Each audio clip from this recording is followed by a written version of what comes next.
ರಾಜ್ಯಾದ್ಯಂತ ಇವತ್ತು ಬಿಜೆಪಿ ಬೀದಿಗಿಳಿತಾ ಇದೆ. ಕಾಂಗ್ರೆಸ್ ವಿರುದ್ಧ ಸಮರ ಸಾರಿರುವ ಬಿಜೆಪಿ ರಾಜ್ಯಾದ್ಯಂತ ಪ್ರತಿಭಟನೆ ನಡೆಸೋಕೆ ರೆಡಿ ಆಗ್ತಾ ಇದೆ. ಒಂದು ಬೆಲೆ ಏರಿಕೆ ಸೇರಿದಂತೆ ಇನ್ನಿತರ ಸಮಸ್ಯೆಗಳ ವಿರುದ್ಧ ಸುಮಾರು 31 ಜಿಲ್ಲೆಯಲ್ಲಿ ಹೋರಾಟಕ್ಕೆ ಕರೆ ಕೊಟ್ಟಿದೆ. ಸ್ವತಃ ಸಿಎಂ ಸಿದ್ದರಾಮಯ್ಯ ಕ್ಷೇತ್ರದಿಂದಲೇ ಕಾಂಗ್ರೆಸ್ ವಿರುದ್ಧ ಬಿಜೆಪಿ ರಣಕಹಳೆಯನ್ನ ಮೊಳಗಿಸುತ್ತೆ. ಹೋರಾಟ ಹೇಗಿರುತ್ತೆ, ರೂಪುರೇಷೆ ಏನು ನೋಡ್ತಾ ಹೋಗೋಣ ಬನ್ನಿ.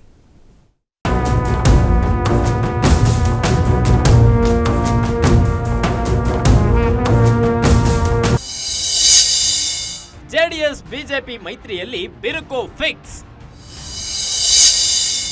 ಸರ್ಕಾರದ ವಿರುದ್ಧ ಕೇಸರಿ ಏಕಾಂಗಿ ಹೋರಾಟ.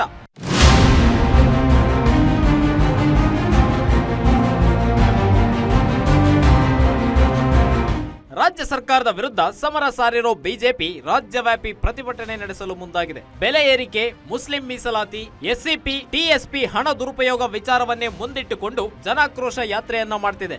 ಇದಕ್ಕೆ ಇಂದು ಕೇಂದ್ರ ಸಚಿವ ಪ್ರಹ್ಲಾದ್ ಜೋಶಿ ಮೈಸೂರಿನಲ್ಲಿ ಚಾಲನೆ ನೀಡಿದ್ದಾರೆ. 16 ದಿನಗಳ ಕಾಲ ನಡೆಯುವ ಜನಾಕ್ರೋಶ ಯಾತ್ರೆಯಲ್ಲಿ ಬಿಜೆಪಿ ತನ್ನ ಮಿತ್ರ ಪಕ್ಷವನ್ನು ದೂರವಿಟ್ಟಿರುವುದಕ್ಕೆ ಜೆಡಿಎಸ್ ಅಸಮಾಧಾನಗೊಂಡಿದೆ.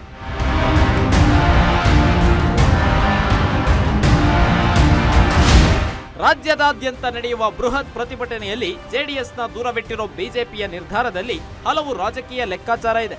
ಹಳೆ ಮೈಸೂರು ಭಾಗದಲ್ಲಿ ಮಾತ್ರ ಪ್ರಾಬಲ್ಯವನ್ನು ಹೊಂದಿರೋ ಜೆಡಿಎಸ್ ಅನ್ನು ರಾಜ್ಯವ್ಯಾಪಿ ನಡೆಯುವ ಪ್ರತಿಭಟನೆಗೆ ಸೇರಿಸಿಕೊಂಡರೆ ಬಿಜೆಪಿ ಲಾಭ ಶೂನ್ಯ ಎಂದು ಹೇಳಲಾಗ್ತಿದೆ.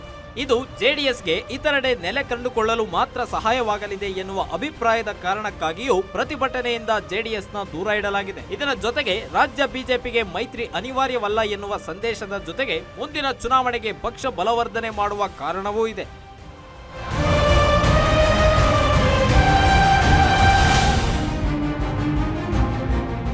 ಬಿಜೆಪಿ ರಾಜಕೀಯ ಲೆಕ್ಕಾಚಾರ ಹಾಕಿ ಜೆಡಿಎಸ್ನ ದೂರ ಇಟ್ಟಿರೋದು ಜೆಡಿಎಸ್ ನಾಯಕರ ಅಸಮಾಧಾನಕ್ಕೆ ಕಾರಣವಾಗಿದ್ದು, ಪ್ರತ್ಯೇಕ ಹೋರಾಟದ ಮೂಲಕ ತಮ್ಮ ಶಕ್ತಿ ಪ್ರದರ್ಶನ ಮಾಡಲು ಜೆಡಿಎಸ್ ಕೂಡ ಸಜ್ಜಾಗಿದೆ. ಒಟ್ನಲ್ಲಿ ಸರ್ಕಾರದ ವಿರುದ್ಧ ಒಗ್ಗಟ್ಟಾಗಿ ಪ್ರತಿಭಟಿಸಬೇಕಿದ್ದ ದೋಸ್ತಿಗಳು ಕೆಲ ರಾಜಕೀಯ ಕಾರಣಕ್ಕಾಗಿ ಪ್ರತ್ಯೇಕ ಹೋರಾಟಕ್ಕೆ ಮುಂದಾಗಿದ್ದು, ಇಂದಿನಿಂದ ಬಿಜೆಪಿ ಜನಾಕ್ರೋಶ ಯಾತ್ರೆ ಮಾಡುತ್ತಿದೆ.